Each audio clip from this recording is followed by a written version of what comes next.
এভাবে আলু ফুলকপি দিয়ে রুই মাছের ঝোল শীতকাল থাকতে থাকতে অবশ্যই কিন্তু একবার বানিয়ে ফেলুন, তা না হলে দারুণ একটা জিনিস মিস হয়ে যাবে।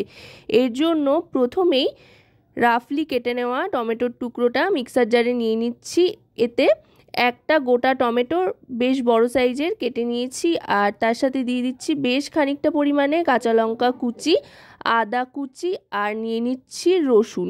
এখানে লঙ্কার পরিমাণটা আপনারা আপনাদের স্বাদ অনুযায়ী কম বেশি করে নিতে পারেন। আর আদা দিয়ে নিয়েছি 1.5 ইঞ্চি পরিমাণে, আর রসুন 5 থেকে 7 কোয়া। মিশ্রণটা তৈরি হয়ে গিয়েছে ওইদিকে। আর এখানে মাছে মাখিয়ে নিচ্ছি পরিমাণ মতো নুন আর হলুদ। আপনাদের হাতে যদি সময় থাকে তো নুন হলুদ মাখিয়ে মাছটা একটু রেস্টে রাখতে পারেন, আর যদি হাতে একেবারেই সময় না থাকে তো মাছটা নুন হলুদ মাখিয়ে ভেজে নিতে পারেন। এতে করে স্বাদে খুব একটা কিছু কিন্তু হেরফের সাধারণত হয় না।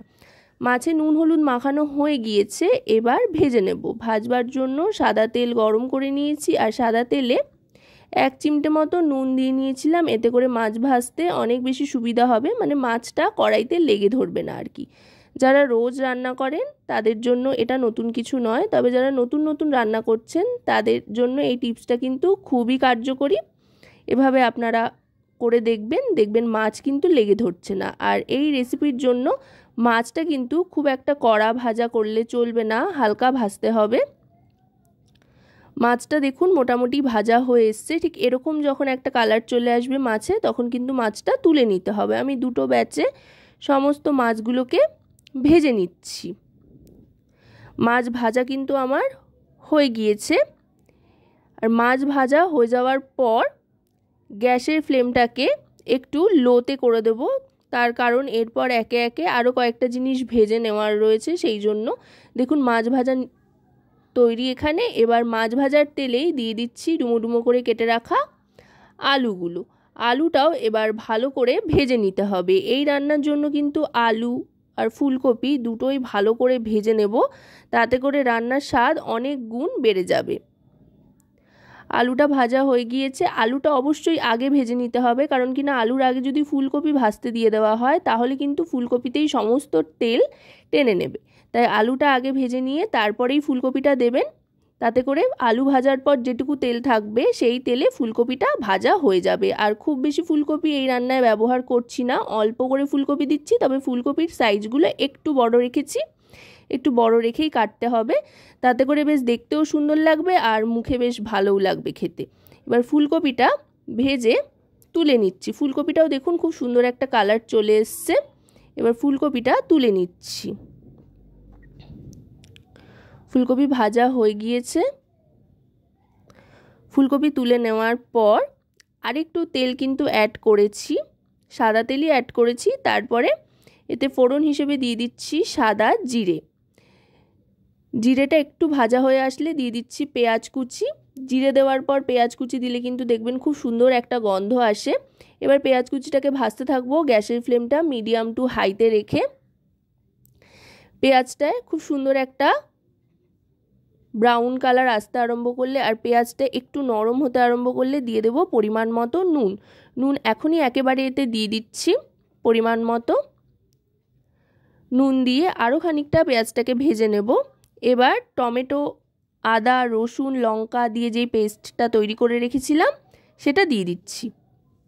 দিয়ে এবার কিন্তু তেল ছাড়া পর্যন্ত মশলা কষাতে থাকতে হবে। আদা, রসুন, টমেটোর কাঁচা গন্ধ যতক্ষণ পর্যন্ত না যাচ্ছে ভালো করে মশলাটা কষিয়ে নেব। গ্যাসের ফ্লেমটা মিডিয়াম টু লোতে রেখে এবার দিয়ে দিচ্ছি এতে ভেজে রাখা জিরের গুঁড়ো।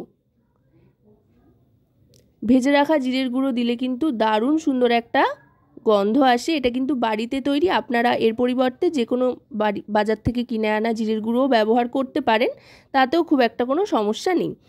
এবার দিয়ে দিচ্ছি এতে হলুদ গুঁড়ো আর কাশ্মীরি রেড চিলি পাউডার। যেহেতু কাঁচা লঙ্কা বাটার ব্যবহার হয়েছে তাই আলাদা করে আর লঙ্কার গুঁড়ো দিচ্ছি না, কাশ্মীরি রেড চিলি পাউডার দিচ্ছি। হলুদ আর কাশ্মীরি রেড চিলি পাউডার দুটোই 1 টিস্পুন পরিমাণে দিয়ে দিয়েছি। এবার বেশ খানিকটা মটরশুঁটি দিয়ে দিচ্ছি। যেহেতু এখন শীতকাল হাতের কাছে এগুলো পাওয়া যাচ্ছে তাই দিয়ে দিলাম, তবে মটরশুঁটি যদি হাতের কাছে নাও থাকে তাতেও কিন্তু কোনো সমস্যা নেই, এটা বাদ দিয়েও করতে পারেন আপনারা। আর থাকলে দিয়ে দেবেন, বেশ ভালো লাগবে খেতে।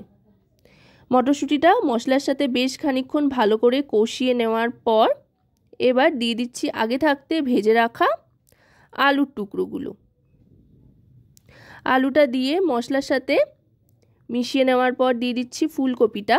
এবার আলু ফুলকপি সমস্তটাই ভালো করে মশলার সাথে মিশিয়ে নেব। গ্যাসের ফ্লেমটা কিন্তু এই সময় মিডিয়াম টু লোতেই রাখতে হবে, যেহেতু মশলাটা অনেকটাই শুকিয়ে এসছে। যাতে মশলাটা লেগে না ধরে সেই জন্য আলু ফুলকপির সাথে মশলাটাকে ভালো করে মিশিয়ে নেব লো ফ্লেমে রেখে। আশা করব রেসিপিটি আপনাদের ভালো লাগবে। ভালো লাগলে অবশ্যই রান্নাবাটি চ্যানেলটিকে সাবস্ক্রাইব করে লাইক শেয়ার কমেন্টের মাধ্যমে আমাদের পাশে থাকবেন। আর পাশে থাকা বেল আইকনটি অন করে দেবেন সবার আগে সমস্ত রকম নতুন রান্নার নোটিফিকেশান পাওয়ার জন্য। কারণ আপনাদের নিয়ে, আপনাদের জন্যই কিন্তু আমাদের চ্যানেল রান্নাবাটি। তাই আপনাদের প্রত্যেকটা লাইক শেয়ার কমেন্ট সাবস্ক্রাইব কিন্তু আমাদের অনেক অনেক উৎসাহিত করে নতুন নতুন ভিডিও তৈরির জন্য।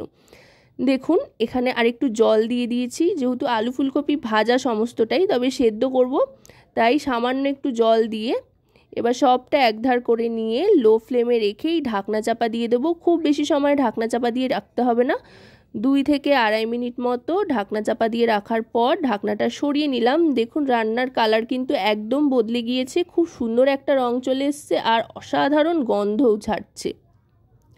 মোটামুটি 80% কিন্তু রান্না হয়েই গিয়েছে। এখানে আলু ফুলকপি সমস্তটা খুব সুন্দরভাবে সেদ্ধ হয়ে গিয়েছে, আর মটরশুঁটির কথা আলাদা করে বলবার কিছু নেই এখানে। এবার খানিকটা ধনেপাতার কুচি দিয়ে দিচ্ছি, এটাও কিন্তু রান্নায় একটা আলাদা স্বাদ আনবে, অসাধারণ খেতে লাগবে। ধনেপাতা কুচি দিয়ে ভালো করে মিশিয়ে নিচ্ছি। ভালো করে মিশিয়ে নেওয়ার পর এবার গ্যাসের ফ্লেমটা লো থাকা অবস্থাতেই এতে দিয়ে দেব জল। এই সময় কিন্তু অবশ্যই ঈষৎ উষ্ণ গরম জল ব্যবহার করতে হবে, যেহেতু গ্রেভির জন্য বানাচ্ছি। আমি খুব বেশি একদম পাতলা ঝোল করব না যেহেতু, তাই খুব বেশি জল এখানে দিচ্ছি না। ঈষৎ উষ্ণ গরম জল দিয়ে এবার এটাকে ভালো করে ফোটাতে হবে। জলটা দেওয়ার পর কিন্তু গ্যাসের ফ্লেমটা বাড়িয়ে দিতে হবে যাতে টকবক করে ফোটে, সেই জন্য আরও খানিকটা জল কিন্তু দিয়ে দিয়েছি। এবার দিয়ে দিচ্ছি স্বাদ মতো চিনি, এতে স্বাদে একটা ব্যালেন্স আসবে। খুব বেশি চিনি কিন্তু দিইনি, তবে চিনি একটু ব্যবহার করবেন, তাহলে দেখবেন বেশ অন্যরকম একটা স্বাদ আসছে। এবার দিয়ে দিচ্ছি শাহি গরম মশলার গুঁড়ো 1/2 টিস্পুন পরিমাণে, এতে করে খুব সুন্দর একটা ফ্লেভার আসে, গন্ধটাও দুর্দান্ত হয়। এবার চিনি আর গরম মশলাটা ভালো করে মিশিয়ে নিয়েছি। ঝোলটাও বেশ অনেকটা ফুটে এসছে, দেখুন ঝোলটা কিন্তু অনেকটা টেনেও এসছে। এবার ভেজে রাখা মাছের পিসগুলো এক এক করে দিয়ে দেব, দিয়ে আলতো হাতে এপিট ওপিট একটু মিশিয়ে নেব মাছটা। ঠিক এভাবে আলতো করে একটু নাড়াচাড়া করে নিচ্ছি যাতে মাছের মধ্যে গ্রেভিটা ইনসিস্ট করে যায়। এইভাবে 1 মিনিট মতো স্ট্যান্ডিং টাইমে রেখে তারপরে সার্ভ করে দেবো গরম গরম ভাতের সাথে। আর কি চাই বলুন দুপুরে।